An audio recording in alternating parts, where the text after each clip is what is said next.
안녕하세요. 근속가족 여러분. 오늘 매일 말씀을 전할 예봉아 전도사입니다. 오늘 함께 보실 본문 말씀은 마태복음 26장 1절에서 16절까지의 말씀입니다. 오늘부터 시작되는 마태복음 26장은 예수님이 십자가 지시기 전 마지막 여정에 대한 내용입니다. 예수님의 마지막 한마디, 예수님의 마지막 걸음, 예수님의 마지막 당부가 담겨있는 내용이 바로 마태복음 26장의 내용인데요.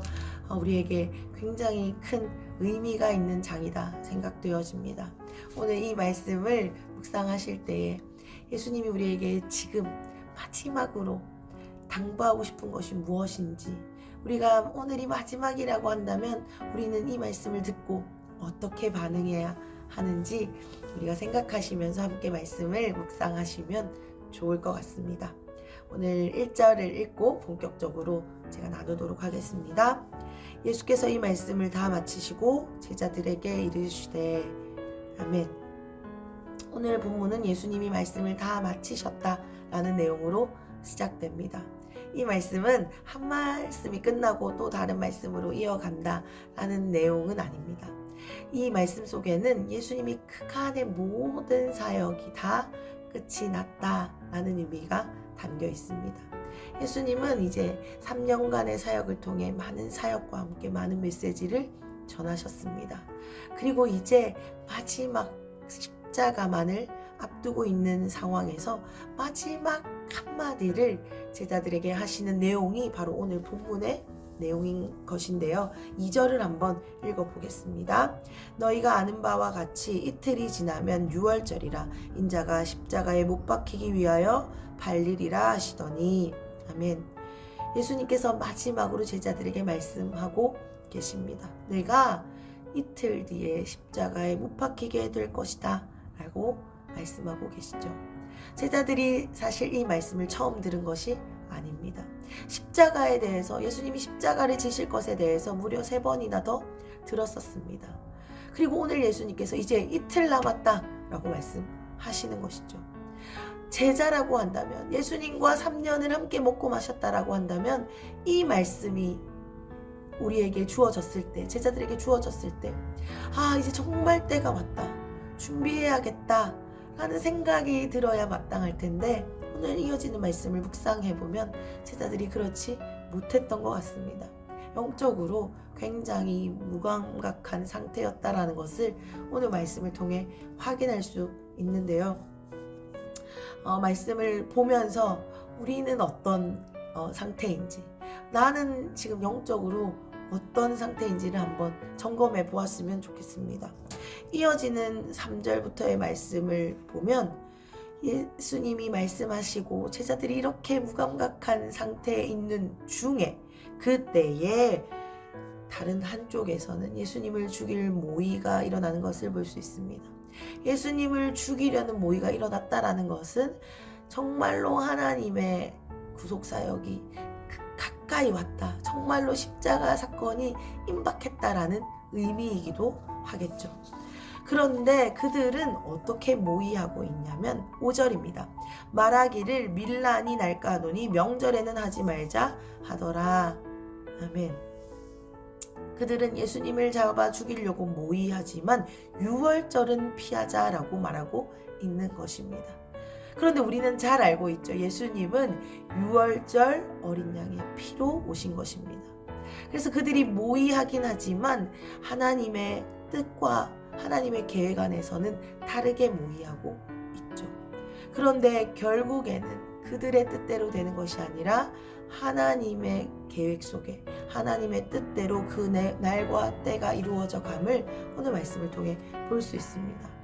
그들이 유월절을 피하고자 했던 이유는 유월절은 잘 아시다시피 이스라엘의 최대 명절, 민족의 명절이기 때문입니다. 그 당시 전 세계에 흩어졌던 이스라엘 백성들이 다 예루살렘으로 모이게 되는데요. 150에서 200만 명 정도 되는 인원이 모였다고 합니다. 그러니 그때 예수를 잡아 죽이면 얼마나 많은 밀란이 일어날까, 자신들이 이것을 계획한 것을 놓치게 될까봐 그때는 피하자라고 말했지만 하나님은 그때 그 일을 이루십니다. 우리의 생각에 이때는 아니야, 이것은 이렇게 하면 안 될 것 같아, 이 방법은 옳지 않아 라고 생각하는 일들이 많이 있죠. 그렇지만 하나님은 하나님의 때에 정확하게 하나님의 일을, 하나님의 나라를, 하나님의 역사를 이루어 가시는 것을 우리는 이 말씀을 통해 다시 한번 확인해 볼 수 있습니다. 우리가 나의 계획에 하나님을 끌어당기는 것이 아니라 하나님의 계획, 하나님의 뜻 안에 나를 맞추는 일이 그래서 너무나도 필요한 것이죠. 이어지는 6절부터 13절까지는 갑자기 다른 이야기가 등장하는 것처럼 느껴지기도 합니다. 그런데 이 사건, 이 내용은 사복음서 전체에 다 등장할 만큼 굉장히 중요한 사건인데요. 우리가 잘 알고 있는 향유 부은 여인에 대한 이야기입니다. 이 내용은 제가 설명을 안 해도 될 만큼 너무 잘 아시리라 생각됩니다. 값비싼 향유를 예수님께 부어서 제자들의 핀잔을 들은 내용이죠. 그런데 예수님은 그 여인을 칭찬하시며 이 일이 모두에게 전하여지게 될 것이다 하는 내용, 바로 그 내용입니다. 예수님의 머리에 향유 부은 여인이 나오는데요. 마가복음에는 몸에 부었다라고 표현하고 있고 요한복음에서는 발에 부었다라고 표현하고 있습니다. 종합해 보면 정말 그 향유를 가득가득 예수님의 온 몸이 흘러가도록 부었던 것 같습니다. 그러니까 한마디로 쏟아 부었겠죠. 얼마나 향기가 진동했을지 상상이 가시나요? 이 향유가 몇 방울만 떨어뜨려도 향기가 진동했다라고 합니다. 그런데 이것 전체를 온몸이 적실 정도로 쏟아 부었으니 아마 그 공간, 그 집은 향기로 진동했을 것입니다. 그러니 제자들이 여인을 향해 왜 이렇게 낭비를 하냐라고 말했겠죠. 당시 이 제자들의 비난이 그렇게 또 잘못된 인간적인 눈으로는 완전히 잘못된 비난은 아닌 것이, 유월절을 앞두고 있는 상황이었는데 유월절에는 자신이 가진 것을 팔아서 가난한 자에게 나눠주는 문화가 있었습니다. 그 당시 유월절에는 많은 사람들이 자신이 가진 것을 팔아 가난한 자들을 구제하는데 썼죠. 그러니 이 제자들이 하는 비난이 인간적인 관점에서 본다면 그리 생뚱맞은 비난은 아닐 수 있습니다. 그런데 이 예수님께서 십자가에 돌아가시기 이틀 전 그때라고 한다면 이야기가 달라지겠지요. 이런 제자들, 영적으로 무감각해서 지금이 어느 때인지 구별하지 못하고 가난한 자들에게 구제하는 데 써야지 왜 이렇게 낭비해? 라고 말하는 제자들을 향해 이렇게 말씀하십니다. 11절 12절 제가 읽어보겠습니다. 가난한 자들은 항상 너희와 함께 있거니와 나는 항상 함께 있지 아니하니라. 이 여자가 내 몸에 이 향유를 부은 것은 내 장례를 위하여 함이니라. 아멘. 지금 값비싼 향유, 1년 연봉에 해당되는, 지금 우리 시세로 말하자면 한 3천에서 5천만 원 되는 그 값비싼 향유를 부은 여인을 향해 비난하는 제자들을 향해 이 여인은 지금 나의 장례를 준비하고 있다. 그러니까 지금이 어느 때인지 너희가 알지 못하느냐 라고 예수님이 말씀하고 계십니다. 당시 장례를 치를 때 이 향유를 시체에 다 부었었습니다. 그런데 예수님은 십자가에 못 박히시고 나서 이 향유를 붓는 일이 없었죠. 그러니까 이 여인이 향유를 부은 일을 여인이 알고 했는지 모르고 했는지 우리가 다 알 수는 없지만 실제적으로 예수님이 말씀하신 것처럼 예수님의 장례를 준비하는 유일한 향유 부은 사건이 오늘 이 여인의 사건으로 되어지는 것을 우리는 또 확인할 수 있습니다. 정말 하나님의 이 일하심, 이것은 참 놀라운 것 같은데요. 어떻게 이 여인이 이 시점에, 이때에 이렇게 할 수 있는 기회를 받을 수 있었을까요? 아마 이 여인이 영적으로 굉장히 깨어 있었던 것 같습니다. 마가복음 14장 8절에 보면 여인이 힘을 다해 향유를 부었다라고 말하고 있는데요.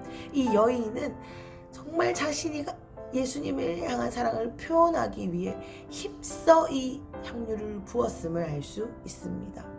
자신의 전부를 드리기로 결정하고 실제로 행동했죠. 그랬기 때문에 이 드림이 하나님 나라의 구속에 쓰임받는 은혜까지 있는 것을 우리는 이 말씀을 통해 보게 됩니다. 이 말씀 내용, 오늘 이 본문 우리가 사실 너무나도 잘 알고 있습니다. 향유 부은 여인이 얼마나 거룩한 낭비를 했는지, 그리고 얼마나 예수님이 기뻐하셨는지 우리가 잘 알고 있죠. 그래서 정말 거룩한 낭비는 좋은 거야, 하나님께 전부를 드리는 것은 좋은 거야, 우리가 잘 알고 있습니다. 그런데 제가 이 말씀을 묵상하면서 여기서 정말 중요한 것이 하나 더 있네, 정말 이 부분을 놓치면 안 되겠다라고 묵상되어진 중요한 포인트가 하나 더 있는데요. 이것을 나누고 오늘 말씀을 마무리하고 싶습니다. 제가 이 말씀을 묵상하면서 그래, 거룩한 낭비가 필요해. 그러니까 쉽게 이 거룩한 낭비가 언제 어떻게 일어날지 모르고, 언제 어떻게 이 거룩한 낭비가 하나님 나라의 역사에 큰 사건으로 쓰임받을지 모르니까 쉽게 판단하면 안 돼. 그리고 낭비를 해야 돼 라고 이렇게 말씀을 묵상하고 있었는데 하나님이 이런 깨달음을 주셨어요. 그런데 이 거룩한 낭비가 어디서부터 시작된 것인지 확인해야 한다, 점검해야 한다 라는 깨달음을 주셨습니다. 이것이 무슨 말이냐고 하면, 여인의 거룩한 낭비, 우리가 좋다는 거 너무 잘 알고 있죠. 그런데 이 여인이 이렇게 해서 이 하나님 나라의 역사에 쓰임받았다는 것 또한 우리가 잘 알고 있습니다. 그래서 우리가 이렇게 하면 이렇게 되는구나 라고 공식이 성립이 되니까 때때로 우리의 거룩한 낭비가 의도가 있을 때가 있다라는 생각이 되어졌습니다. 내가 하나님 앞에 이렇게 드리면, 내가 가진 값비싼 것을 드리면 하나님이 기뻐 받으시고 이렇게 일해 주시겠지, 내가 지금 이렇게 하면 하나님이 그 다음 이렇게 해 주시겠지라는 공식이 우리 안에 성립되어 있다라는 것이죠. 그런데 이 여인이 정말로 하나님 나라에서 구속사적으로 중요한 존재로 쓰임받을 수 있었던 이유는 바로 여인의 순전한 동기에서부터 시작되었다라는 것을 깨닫게 되었습니다. 이 여인은 의도가 없었습니다. 그저 예수님을 사랑하는 마음을 힘써 표현하고 싶었을 뿐이죠. 목적이 없었습니다. 이것을 해서 이것을 이룰 거야, 내가 이것을 드리면 하나님이 이렇게 갚아주실 거야 라는 숨은 의도가 없었다라는 것입니다. 계획이 없었다라는 것이죠. 사랑하는 큰숲 가족 여러분, 우리가 이 부분을 다시 한번 기억했으면 좋겠습니다. 우리가 거룩한 낭비, 우리의 삶에 너무나도 필요하죠. 그런데 우리의 이 거룩한 낭비가 어떻게 이루어지느냐, 내가 드려지는 이 거룩한 낭비가 어디서부터 시작되어지는가, 우리는 다시 점검해 봐야 할 줄 믿습니다. 내가 내 마음에 이것을 드리면 하나님이 이렇게 갚아주실 거야 라는 의도가 있다라고 한다면, 우리는 오늘 그 의도를 깨트리는 낭비가 이루어져야 할 것입니다. 저는 하나님이 그런 분이 아니라고 생각해요. 이 여인이 1년치 연봉을 드렸기 때문에, 몇 방울이 아니고 전부를 드렸기 때문에, 비싼 것을 드렸기 때문에 예수님이 기뻐 받으셨다라고 결코 생각하지 않습니다. 하나님은, 예수님은 언제나 우리의 마음의 중심을 보시죠. 그렇기 때문에 아마 이 여인이 이러한 동기를 가지고 향유 몇 방울만 떨어뜨렸다 할지라도 예수님이 기뻐 받으셨을 거라 저는 생각합니다. 그렇다면 우리의 이 말씀을 통해 우리가 깨달아야 할 것이 무엇입니까? 우리의 마음의 드림의 동기라는 것이죠. 나는 예수님께 거룩한 낭비를 할 수 있는데, 내가 집 팔고 땅 팔고 냉장고를 팔아서 예수님께 바칠 수 있는데, 그 동기가 예수님을 향한 사랑으로 비롯된 것이냐, 아니면 내가 이 드림으로 그 다음 무언가를 얻고자 하는 것인가, 우리는 오늘 이 말씀 앞에 비춰보아야 한다라는 것입니다. 사랑하는 큰숲 가족 여러분, 우리의 진짜 마음은 무엇입니까? 우리가 오늘 우리의 삶에서 풀어지고 있는 이 낭비와 같은 것들, 우리의 헌신, 우리의 수고, 우리의 애씀, 우리가 주님 앞에 드리는 작은 예물, 그것의 동기가 무엇입니까? 하나님은 오늘 이 말씀을 통해 우리에게 너희의 마음을 깨트려라 라고 말씀하고 계시다 생각합니다. 몇 방울이라 할지라도 우리의 마음이 예수님을 향한 사랑으로 비롯된다면 그것이 하나님께 쓰임바 될 것이고, 우리의 모든 것을 다 팔아 주님께 드린다 하여도 우리의 숨은 동기가 이 다 무언가를 얻기 위한 것이라고 한다면 하나님이 결코 받지 않으실 것입니다. 오늘 우리의 마음을 이 말씀을 통해 비춰봅시다. 우리가 원하는 것은 무엇입니까? 예수님입니까? 예수님이 주시는 복입니까? 우리가 진짜 표현하고 싶은 것은 무엇입니까? 예수님을 향한 사랑입니까? 아니면 그 다음 어떤 것입니까?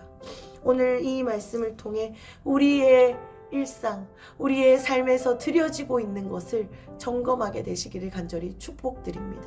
하나님이 진짜 원하시는 거룩한 낭비가 무엇인지 우리가 이 말씀을 통해 다시 한번 점검해 보시면서 우리의 진짜를 드리게 되는, 우리의 진짜 마음, 진짜 사랑을 드리게 되는 오늘이, 그 하루가 시작되셨으면 좋겠습니다.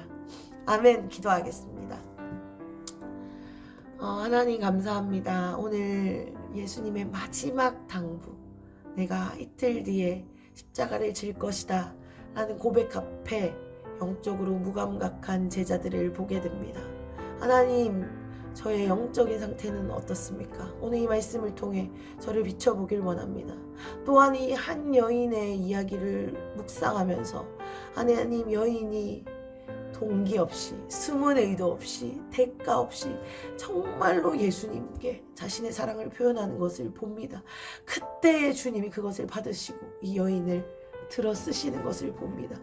그런데 주님, 우리가 너무 이 말씀 스토리를 잘 알고 있어서 때때로 내가 이것을 드리면 주님이 이렇게 갚아주시겠지라는 제 마음에 숨은 동기가 있었던 것을 회개합니다.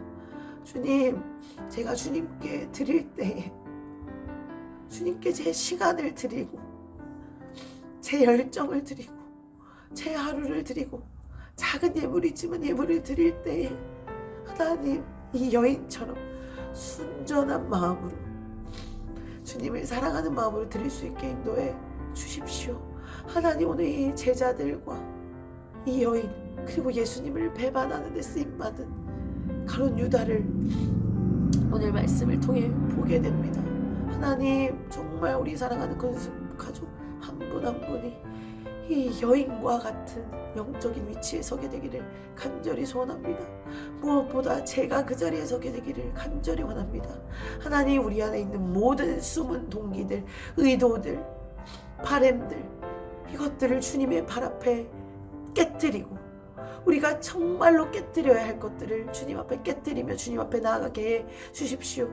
우리가 우리의 집을 팔아서 주님께 아무리 다 드리고 우리가 많은 물질을 드린다 하여도 이 숨은 동기를 깨뜨리지 않으면 주님이 결코 받으실 수 없으실 텐데, 하나님, 오늘 이 말씀을 통해 우리의 숨은 동기가 깨어지는 오늘 하루가 되어지게 하여 주시옵소서. 하나님, 역사하여 주시옵소서. 그래야 해서 우리가 하나님 나라에서 쓰임받는 거룩한 낭비로, 하나님 나라에서 귀하게 사용되어지는 거룩한 낭비로 드려지도록 그렇게 우리를 인도하여 주시옵소서. 그렇게 하실 주님을 찬양합니다. 감사합니다. 예수님의 이름으로 기도드렸습니다. 아멘.